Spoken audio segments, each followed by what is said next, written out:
Assalamualaikum warahmatullahi wabarakatuh. Perkenalkan, nama saya Alia Hana dengan NIM 21110244015. Di sini saya akan memaparkan mengenai mengatasi penurunan minat belajar siswa dikarenakan potensi siswa yang tidak diperhatikan dengan implementasi kurikulum mereka melalui program pembelajaran berdiferensiasi. Eh, Jadi yang pertama ada apa itu pembelajaran berdiferensiasi? Jadi pada intinya pembelajaran berdiferensiasi merupakan pembelajaran yang memberikan keleluasaan pada siswa untuk meningkatkan potensinya pada dirinya sesuai dengan kesiapan belajar, minat, dan profil belajar siswa tersebut. Kemudian ada tujuan kebijakan. Tujuan kebijakannya adalah menumbuhkan semangat belajar yang lebih besar pada siswa dengan memperhatikan gaya belajar masing-masing, potensi, minat, dan tingkat pemahamannya.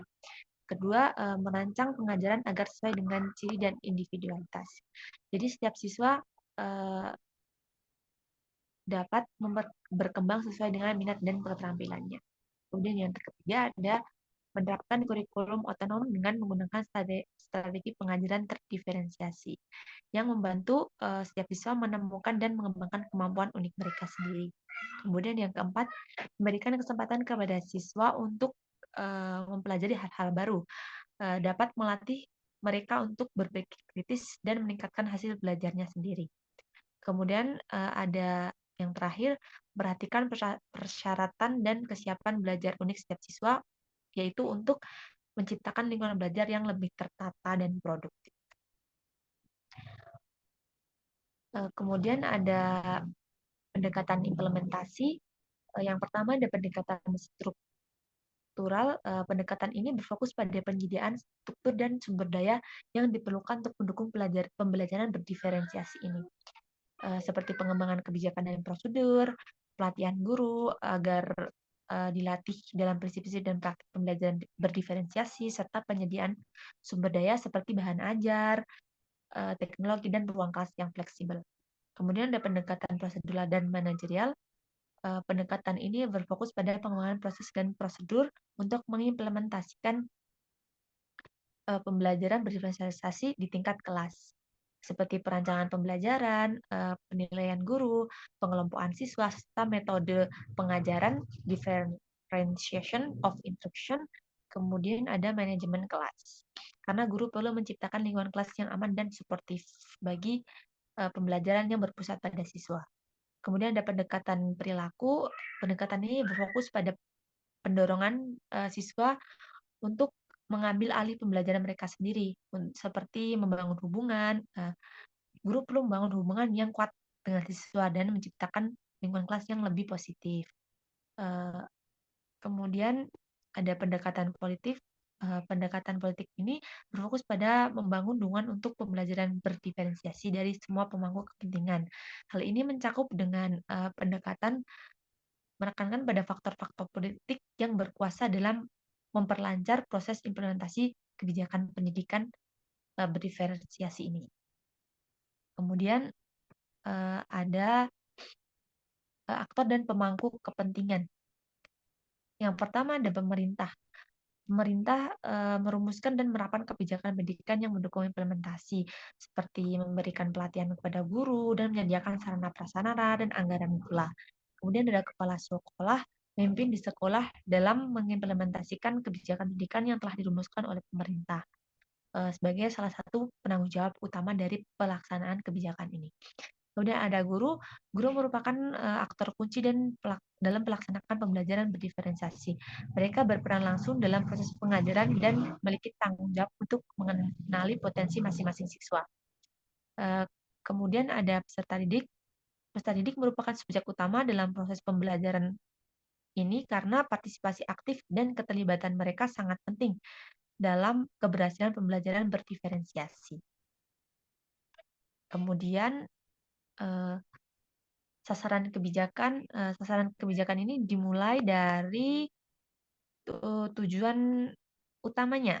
Tujuan utamanya yaitu meningkatkan hasil belajar bagi semua siswa dengan cara memenuhi kebutuhan belajar mereka yang beragam. Kemudian, dari tujuan utama ini akan meningkatkan pemahaman guru tentang pembelajaran berdiferensiasi, karena guru diberikan pelatihan dan pengembangan profesional bagi guru dengan prinsip-prinsip dan praktik pembelajaran yang berdiferensiasi. Kemudian dari tujuan utama tersebut dapat, eee, mengembangkan kurikulum dan penilaian yang berdiferensiasi. Karena dengan menciptakan kurikulum yang fleksibel dan responsif terhadap kebutuhan belajar yang beragam. Kemudian dari tujuan utama juga dapat mendukung lingkungan belajar yang positif dan inklusif, dengan menciptakan budaya kelas yang menghargai keberagaman, dan membangun hubungan yang kuat antara guru dan siswa. Kemudian, dari mendukung lingkungan belajar ini dapat meningkatnya persentase minat hasil belajar siswa. Lalu, dari tujuan utama ini, dapat memberdayakan siswa untuk menjadi pembelajar yang mandiri. Karena dengan mengajarkan siswa tentang strategi belajar yang efektif, memberikan siswa pilihan dan kontrol atas pembelajaran mereka sendiri. Hal itu dapat membuat siswa mencapai potensi belajar yang semaksimal mungkin. Kemudian selanjutnya ada hasil implementasi kebijakan pembelajaran berdiferensiasi. Yang pertama dapat meningkatkan motivasi dan minat belajar siswa. Peningkatan hasil belajar siswa pun terjamin karena sesuai dengan apa yang mereka butuhkan. Kemudian ada pengurangan kesenjangan belajar karena diatur sesuai dengan porsi mereka masing-masing.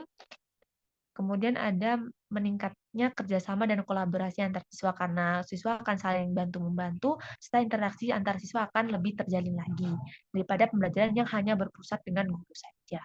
Kemudian ada peningkatan keterampilan berpikir kritis dan pemecahan masalah. Karena dengan pembelajaran berdiferensiasi ini sebagai siswa akan dilatih secara mandiri untuk memecahkan berbagai masalah tanpa harus bertanya terlebih dahulu dengan guru. Mungkin memang harus setelah kita tidak paham, setelah siswa tidak paham baru bisa bertanya kepada guru. Namun sebelum itu siswa harus lebih berpikir secara kritis untuk memecahkan masalahnya sendiri. Kemudian ada analisis implementasi kebijakan. Ya, pertama ada pengelompokan berdasarkan kemampuan dan minat. Pendidik atau guru dapat melaporkan siswa berdasarkan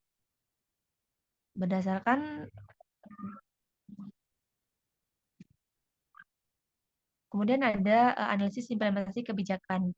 Pengelompokan berdasarkan kemampuan dan minat pendidikan atau guru dapat mengelompokkan siswa berdasarkan tingkat kesiapan mereka dan memahami materi tertentu sehingga siswa dapat lebih cepat memahami yang yang disampaikan. Kemudian ada pemilihan metode pembelajaran. Guru memberikan pilihan metode pembelajaran siswa, misalnya seperti siswa dapat memilih apakah mereka lebih suka metode pelajaran praktikum, eksperimen, atau observasi, diskusi kelompok, atau pelajaran berbasis proyek. Hal ini dapat menjadikan siswa merasakan senang dalam pelajaran karena mereka belajar sesuai dengan gaya yang mereka sukai. Kemudian ada kurikulum yang sesuai. Pendidik atau guru dapat menyesuaikan kurikulum dan materi pembelajaran yang memenuhi kebutuhan siswa. Ini dapat mencakup memberikan materi tambahan kepada siswa agar siswa lebih pintar atau memberikan dukungan kepada siswa yang kurang dalam hal tersebut. Selanjutnya, terima kasih. Demikian presentasi pemaparan dari saya. Terima kasih atas waktunya. Apabila ada kekurangan dan kesalahan, saya mohon maaf. Wassalamualaikum warahmatullahi wabarakatuh.